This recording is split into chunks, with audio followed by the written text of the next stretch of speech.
பிரசித்தி பெற்ற தூத்துக்குடி மாவட்டம் குலசேகரப்பட்டினம் அருள்மிகு முத்தாரம்மன் திருக்கோவில் தசரா திருவிழா வரும் செப்டம்பர் 23ஆம் தேதி கொடியேற்றத்துடன் சிறப்பாக துவக்கப்பட்டு 12 நாட்கள் ஒவ்வொரு நாளும் சிறப்பு அபிஷேகங்களும் ஆராதனைகளும் நடைபெற்று முக்கிய நிகழ்ச்சியான மகிஷாசூரசம்ஹாரம் வரும் அக்டோபர் 2ஆம் நாள் நள்ளிரவு 12 மணிக்கு கடற்கரை வளாகத்தில் வைத்து மிகச் சிறப்பாக நடைபெறவுள்ளது.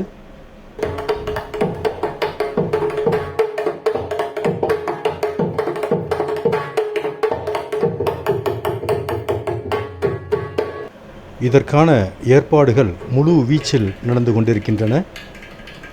அதன்படி குலசேகரப்பட்டினத்தை சுற்றியுள்ள பகுதிகளில் முட்புதர்களும் முட்செடிகளும் மிக அதிகமாக காணப்பட்டிருந்தன. அவை அனைத்தும் போர்க்கால அடிப்படையில் அகற்றப்பட்டு வருகின்றது.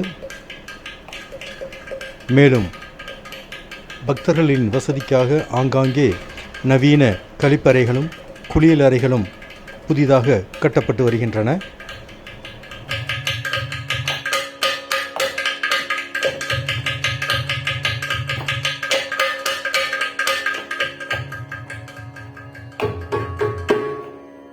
மேலும் தசரா திருவிழாவில் வேடமணிந்து நேர்த்திக்கடன் செலுத்தும் பக்தர்களுக்கு பல கட்டுப்பாடுகளையும் கோயில் நிர்வாகம் அறிவித்துள்ளது. அதன்படி ஜாதி ரீதியான பிரச்சாரங்களோ அல்லது ஜாதியை வெளிப்படுத்தும் கொடிகள், உடைகள், ஆடைகள் அணிவதை முற்றிலுமாக தவிர்க்க வேண்டும் என்று கோவில் நிர்வாகத்தினர் எச்சரிக்கை விடுத்துள்ளனர். மேலும் தசரா திருவிழாவின் போது ஆயுதங்களோடு சுற்றித் திரிவதும் ஆயுதங்களோடு வேடமணிந்து வருவதும் தடை செய்யப்பட்டுள்ளது.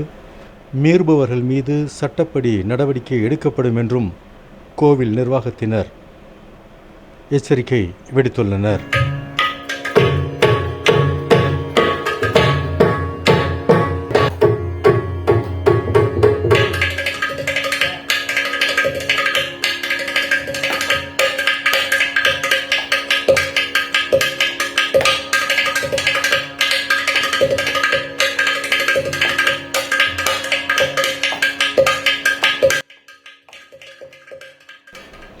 தசரா திருவிழாவின் கொடியேற்றத்திற்கு கிட்டத்தட்ட 2 வாரங்களே உள்ள நிலையில் குலசை அருள்மிகு முத்தாரம்மன் கோவில் திருக்கோவிலில் பக்தர்கள் வந்து குவிய தொடங்கியுள்ளனர்.